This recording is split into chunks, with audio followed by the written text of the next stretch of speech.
In the last episode. The Mu relay could link to dozens of systems. Unless we know exactly where Saren's going, we'd just be wasting our time. The commander is right. We cannot rush off blind. We still need to learn more about Saren. And so we continue. Boy, am I glad to be off of Novaria. I don't know which was worse, the cold or the corporations. One will freeze your balls off, the other will sell them out from under you. With all due respect, Commander. I like Joker. I have to go. Alright, see ya. Toodles. I need to go talk to Garris. Yara.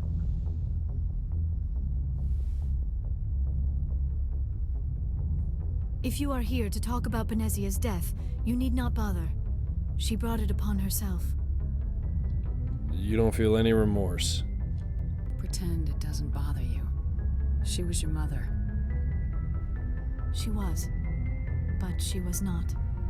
I prefer to remember Benezia as she used to be, before she was corrupted by Sovereign's power. Best of your mother lives on in you. Her determination, her intelligence, her strength. That is kind of you to say. I appreciate your concern, but I am fine. Benezia chose her path, just as I have chosen mine. I am with you until the end, Shepard. I want to get to know you. We haven't done that yet. Tell me about yourself, Liara. Me? I am afraid I am not very interesting, Commander. I spend most of my time on remote digs, unearthing mundane items buried in long-forgotten Prothean ruins. Sounds pretty lonely. Sounds dangerous. And lonely. Sometimes I would run afoul of indigenous life forms or stumble across a small band of mercenaries or privateers, but I was always careful. Until the Geth followed me to Artemis Tau. I never found myself in any situation my biotics could not handle. As for the solitude, well, that is one aspect that most appealed to me. Sometimes I just need to get away from other people. Why?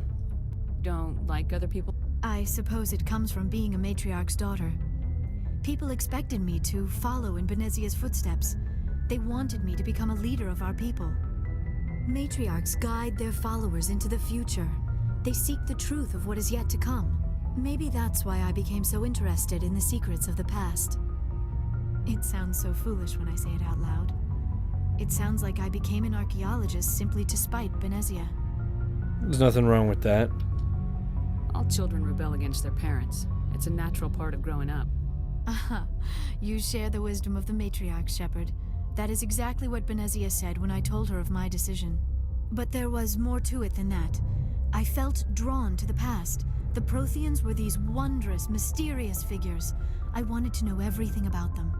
That is why I find you so fascinating. You were marked by the beacon on Eden Prime. You were touched by working Prothean technology. You find me fascinating. Sounds like you want to dissect me in a lab somewhere.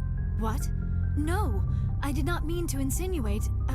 I never meant to offend you, Shepard. I only meant that you would be an interesting specimen for an in-depth study. No, that's even worse. Oh, you're so adorable. Calm down, Liara. I was only joking. Joking? Oh, by the goddess, how could I be so dense? You must think I am a complete and utter fool. Now you know why I prefer to spend my time in the field with data disks and computers.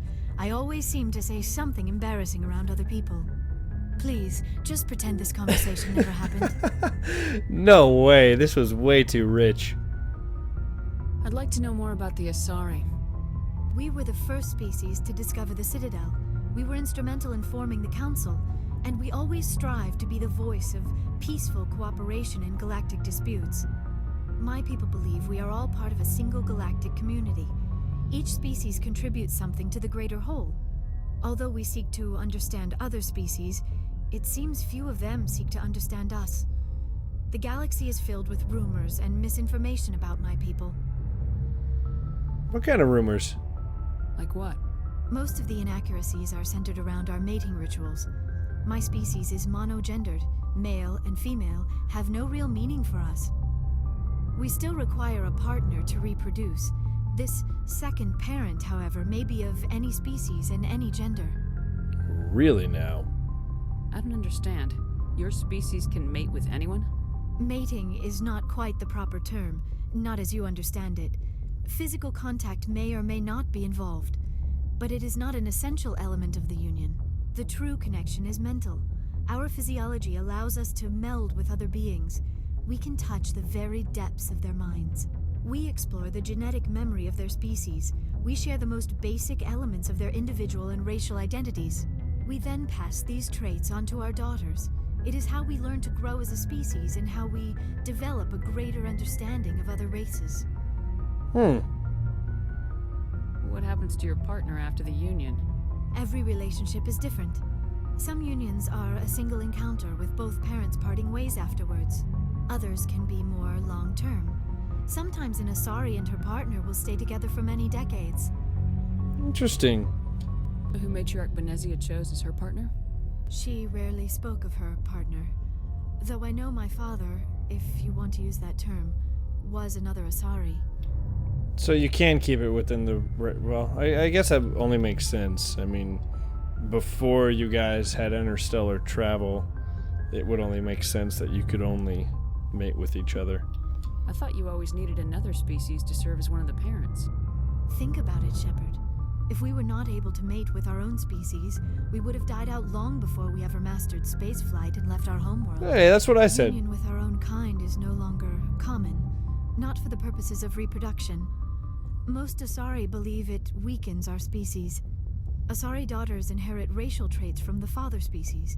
If both parents are Asari, then nothing has been gained, or so conventional wisdom would hold. I am what is sometimes called a pureblood. Though no Asari would ever be cruel enough to say the word to my face, it is a great insult among my people. It is possible Benezia's partner was embarrassed by their union. She may have been too ashamed to publicly acknowledge me as her offspring. You don't know that for sure. Maybe she wanted to meet you but couldn't. Something could have happened to her. Maybe she passed away. You might be right. I hope you are. But I have no way to know for sure. Benezia never spoke of her partner. Whatever happened, it caused her too much pain to dwell on it. She raised me by herself, though that is not uncommon. Many Asari raise their children alone, particularly if the father species is short-lived. Often the partner will pass on long before the child reaches maturity. Because maturity is almost 100 years old. Earth years, that is. How do they deal with You Asari live for 1,000 years. What happens when your partner dies? Few sapient species live as long as my kind. We have learned to take a philosophical approach to our unions. We do not focus on the inevitable loss of our partners. Instead, we enjoy the time we spend with them. And even after they're gone, a part of them lives on in us. The union is a connection that transcends both time and space. We already talked about that. But, is there anything else Do in you know here? why Benezia joined up with Saren? Benezia was swept up in events beyond her control and lost herself. She fell under the spell of indoctrination and became part of the very thing she wanted to stop. But I will remember and honor how she lived, not how she died. My mother was strong, kind, and beautiful, and now she is gone. Oh. Are you gonna be okay? You are kind to ask, Shepard. I do miss her, and I grieve for what happened to her. But I will not let my grief interfere with what we are trying to accomplish. Okay. I should go. Goodbye, Shepard. Thanks for the conversation. You're a great conversationalist. You have a very soothing voice.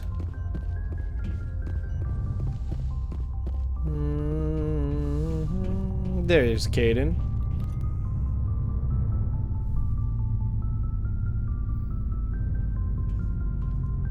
Commander, do you have a minute? Yes. Always make time for my officers. Off the record, I think there's something wrong here. This Saren is looking for a lost mass relay to who knows where, but we can't get backup from the council? Sorry, Commander. There's writing on the wall here, but someone isn't reading it. The council doesn't want to believe anything's wrong. I'd call it human nature, but I hear you. It just seems like a group that's been around as long as the council should see this coming. I mean, it's funny, we finally get out here, and the final frontier was already settled. And the residents don't even seem impressed by the view. Or the dangers. It's a, I mean,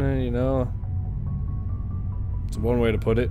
well, you're a romantic. Did you sign on for the dream, Malenko? Secure a man's future in space? Yeah, I read a lot of those books when I was a kid, where the hero goes to space to prove himself worthy of a woman he loves, or, for justice. Now, maybe I was a romantic in the beginning, but I thought about it after brain camp. Biotic acclimation and temperance training. I'm not looking for the dream. I just want to do some good. See what's out here. Sorry if I got too informal. Protocol wasn't a big focus back in Bot. That's okay. Tell me about it. Biotic acclimation and temperance didn't last past the airlock. To the kids they hauled in, it was brain camp. Sorry, hauled in is unkind. We were encouraged to commit to an evaluation of our abilities so an understanding of biotics could be compiled. There are worse results of accidental exposure to element 0 in the womb. Beats the brain tumors some kids grew up with. Good God. Is there some question about how you were exposed? My mother was downwind of a transport crash. It was before there were human biotics, a little after the discovery of the Martian ruins. It only gets iffy around 63 when kinetics was running out of first-gen subjects. Until then, they'd relied on accidentals. A bunch of guys in suits show up at your door after school, and next thing you know, you're out on Jump Zero. Wow. Zero is Gagarin Station, right? What's it like? Yeah, that's the official name. Biggest and farthest facility we had for decades. Right on the termination shock, the outer edge of the solar system. It's where they did all the Goose Chase FTL research before we caught on to using mass effect fields. It was a sterile research platform when I was there. There were other kids in the same boat, right? At least you weren't alone out there. That's true. We did have a little circle that'd get together every night before lights out.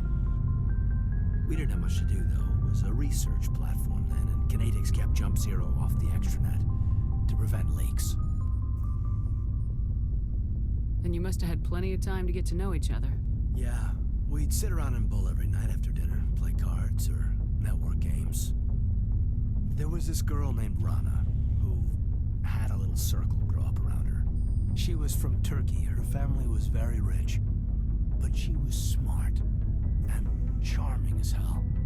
Beautiful, but not stuck up about it. Like you, I guess. Well, Sounds like she was special to you. she was. Maybe she felt the same. But things never felt together. Training, you know. You know of any intentional exposures for certain? No one knows. Doesn't mean they didn't happen. As big as the exposures were, it was hard to track down accidentals. It was different then. No one knew the potential, so there wasn't a lot of regulation. Anything kinetics did was gold. I'm not saying they intentionally detonated drives over our outposts, but in retrospect, they were damn quick on the scene. Go on. Jump Zero's a long way from home. What was it like? The grand gateway to humanity looks a lot better in the vids. Anyway, this was supposed to be a casual debrief, not a bull session about stuff that happened years ago. I'm interested. I wanted to get to know you a little better. That's all. Thanks for the talk, Kaiden. Well, you're welcome, ma'am. You, make a habit of getting this personal with everyone? Oh, that's right. This is a romantic interest in this game. I forgot.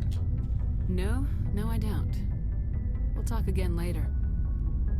I'll need some time to process that, Commander.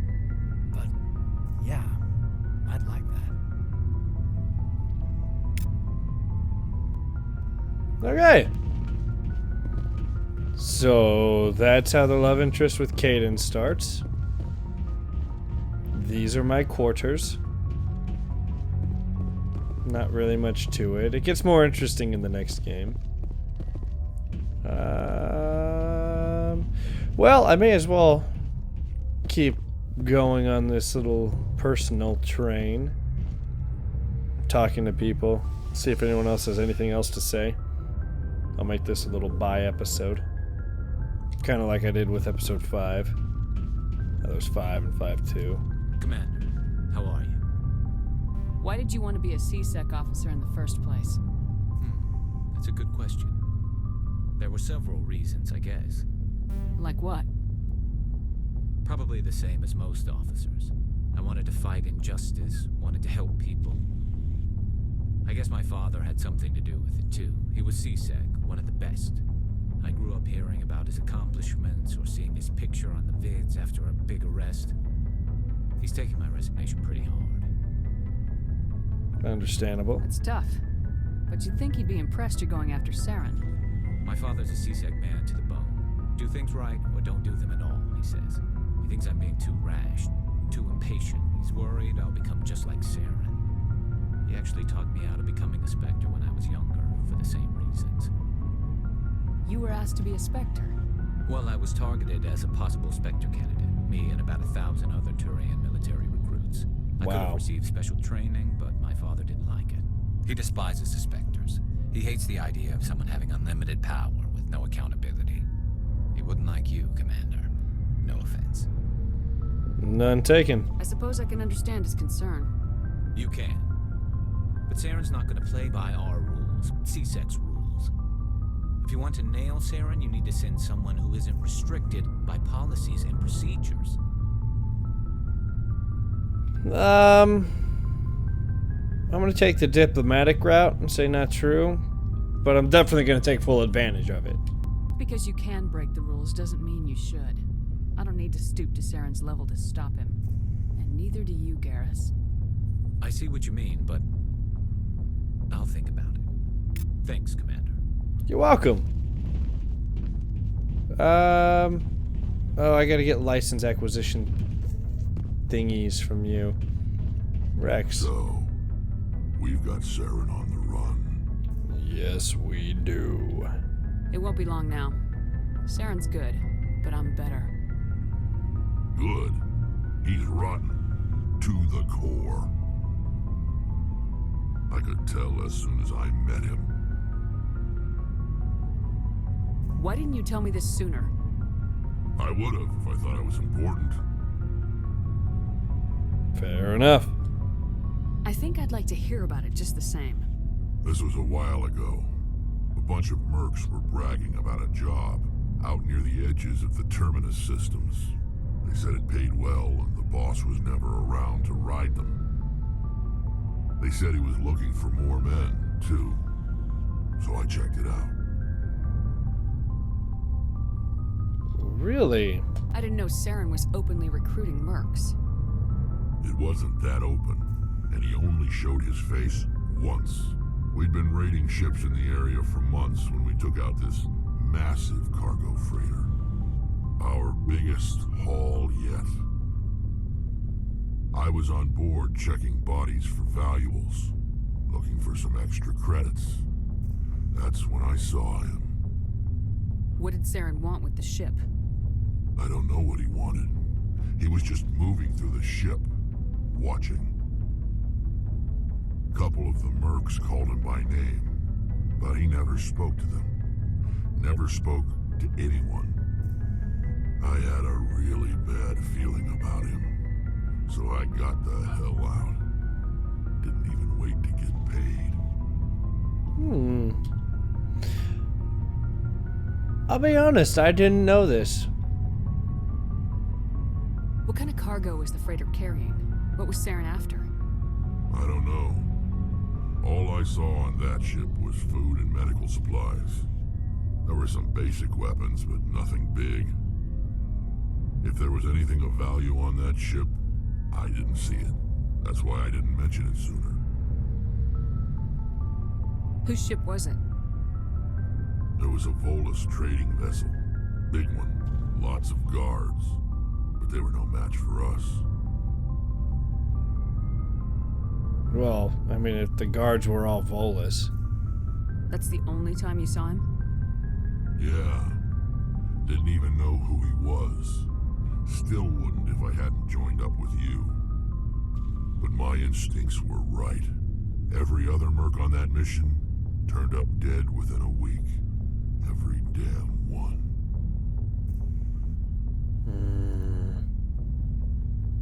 Are your people really dying? We're sure not getting any Well, we've already done this. We're too spread out. Yep. None of us are interested in staying in our own So long, system. Wrex. Shepard. Doodles. I don't need any of that. Ashley. Commander? Do you have a few minutes to talk? One-on-one? Sure. I was hoping to get a minute of your time. Off the record. Wait, are you telling me you've got an interest in me too? I keep an open door policy. If you have any concerns, lay them on me. All right. I know things are different aboard the Normandy, but I'm concerned about the aliens, Vicarian and Wrex. With all due respect, Commander, should they have full access to the ship? Because they're not Alliance? They may not serve the Alliance, Chief, but they're allies. At least as far as Saren goes. This is the most advanced ship in the Alliance Navy. I don't think we should give them free rein to poke around the vital systems. Engines, sensors, weapons. You don't trust them because they're aliens. You don't trust the Alliance's allies? I'm not sure I'd call the Council races allies. We, humanity, have to learn to rely on ourselves. You're racist. That's why I don't like you. I've known that I didn't really care for her, but I couldn't remember the reason. Now I remember the reason. What do you get from relying on ourselves to mistreating our allies? I don't mean we should mistreat them, Commander. I just think we should be prepared to go it without them. As noble as the Council members seem now, if their backs are against the wall, they'll abandon us. I can tell you right now, they won't. You got a pessimistic view of the universe, Williams. A pessimist is what an optimist calls a realist. Look, if you're fighting a bear and the only way for you to survive is to sick your dog on it and run, you'll do it. As much as you love your dog, it isn't human. Bullshit. It's not racism, not really. Members of their species will always be more important to them than humans are. I would fight that bear with my dog. That bear can't take us both on. These seem like deeply held beliefs, Williams. What made you think this way? My family's defended the Alliance since it was founded. My father, grandfather, great-grandmother, they all picked up a rifle and swore the oath of service. I guess we just tend to think of Earth's interests as our own. It doesn't sound like you've worked with aliens before. No, ma'am. Mainly I've been groundside, part of the surface garrison forces. I did get a rotation on a space station for training. Every Marine a rifleman, every rifleman ZG certified.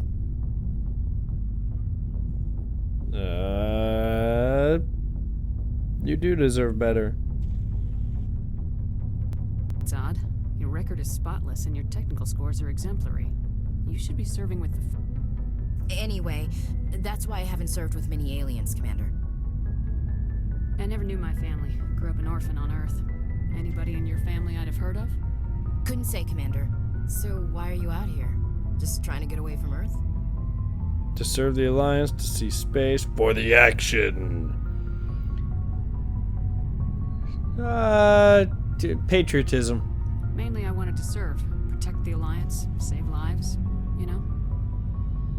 Glad to hear it. I'd hate to think you were out here for a free college education. Oh, that's so funny, because I hear that all the time.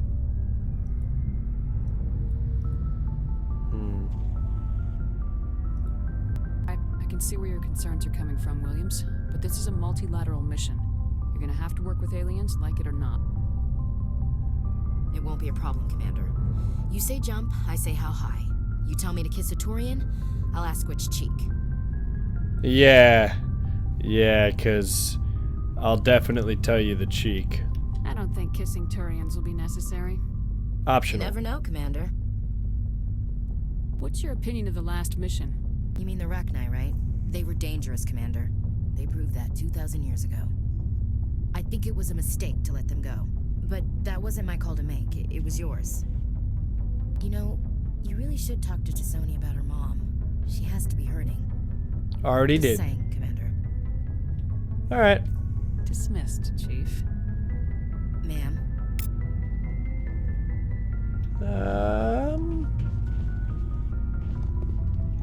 Wait, was there something over here? I don't remember there being anything over here. There's nothing over here. Okay.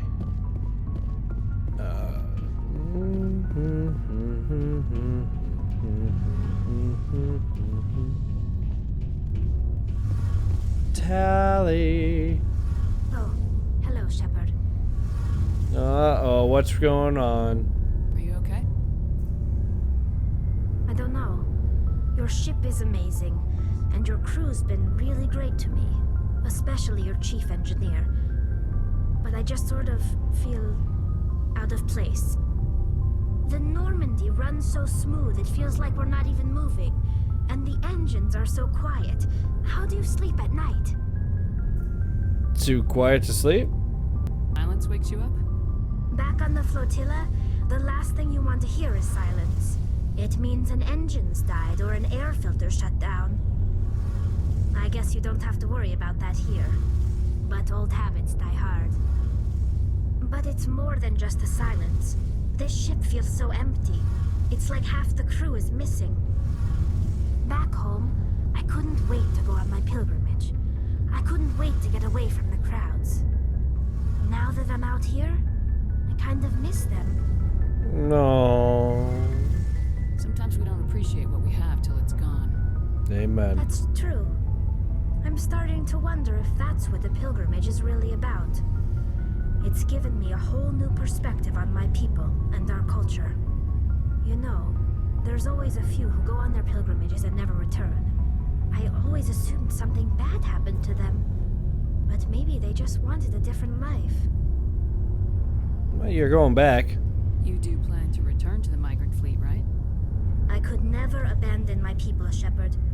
I will go back eventually. But we have to stop Seren first. Otherwise, I might not have a home to go back to. Tell me about your people. Our lives aren't easy.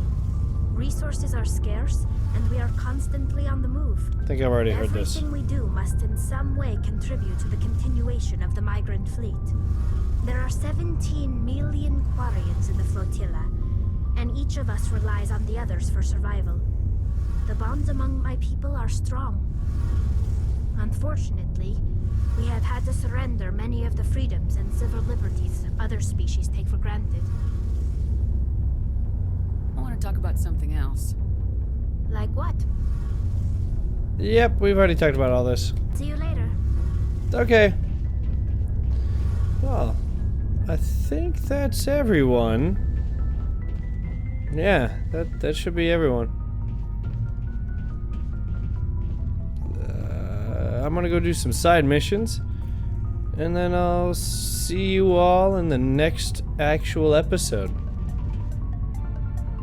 Your face looks really creepy in this light. Can I make it look even creepier? No, that actually is a vast improvement. Cool.